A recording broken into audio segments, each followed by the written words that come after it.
Number का नशेड़ी और जुआरी था। सुबह आंख खुलते ही उसे दारू चाहिए होती और दिन भर वह जुआरियों के साथ ताश पीटता रहता। इधर घर में बीवी बच्चा भूख से रोते रहते, पर थुंग थुंग को अपने परिवार से ज्यादा अपने नशे से मोहब्बत थी। लेकिन एक दिन जुए की लत ने थुंग थुंग को पूरी तरह बर्बाद कर दिया था। वह अपना सब कुछ हार गया था। जब देने को एक फूटी कौड़ी नहीं बची तो जुआरियों ने उसे कुत्तों की तरह पीटा।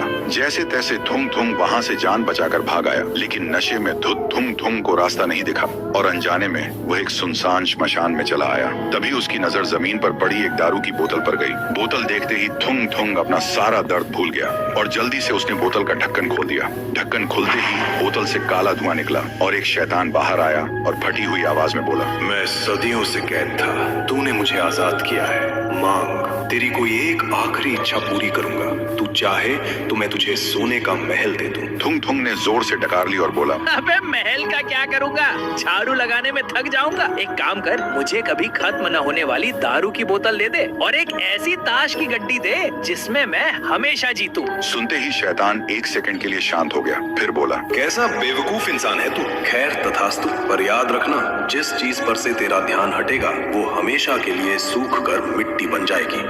लेकिन थुंग थुंग ने उसकी शर्त पर ध्यान ही नहीं दिया। वह बोतल और ताश लेकर सीधा वापस अड्डे पर चला गया। उधर उसकी बीवी और बच्चा भूख से तड़प रहे थे और इधर थुंग थुंग बस दारू पीता रहा और जुआरियों से लाखों रुपए जीतता रहा। 7 दिन बीत चुके थे, लेकिन थुंग थुंग घर ही नहीं गया। बीच में गांव के एक आदमी ने आकर बताया भी, थुंग थुंग, तेरी बीवी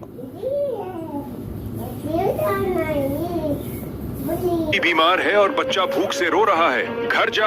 पर नशे में चूर थुंग थुंग हंसकर बोला, अबे रोने दे, एक बाजी और जीत लूं, फिर उनकी जिंदगी बदल दूंगा। फिर 7 दिन बाद थुंग थुंग नोटों से भरा बोरा लेकर नशे में झूमता हुआ घर पहुंचा। घर पहुंचते ही वह चिल्लाया, अरे कहाँ छुपी हो चिंटू की माँ, बाहर आओ, देख तेरा पति आज राजा बन गया है, आज तो दावत होगी। लेकिन कोई आवाज नहीं आई। फिर वह दूसरे कमरे में गया। उसने देखा उसकी बीवी और बच्चा आमने सामने बैठे हैं। थुंग थुंग हंसते हुए उनके पास गया और बोला, अरे नखरे क्यों कर रही है, देख कितना पैसा लाया हूँ।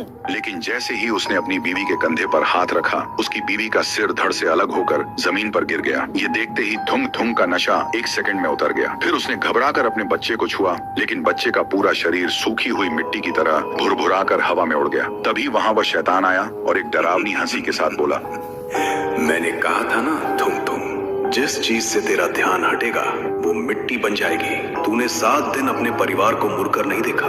भूख और प्यास से वो कब के सूख कर पत्थर बन चुके थे। सुनते ही थुंग थुंग पागल हो गया। तो दोस्तों, जो इंसान आदत और नशे से मजबूर होकर अपनों को भूल जाता है, वक्त आने पर जिंदगी उसे इतना अकेला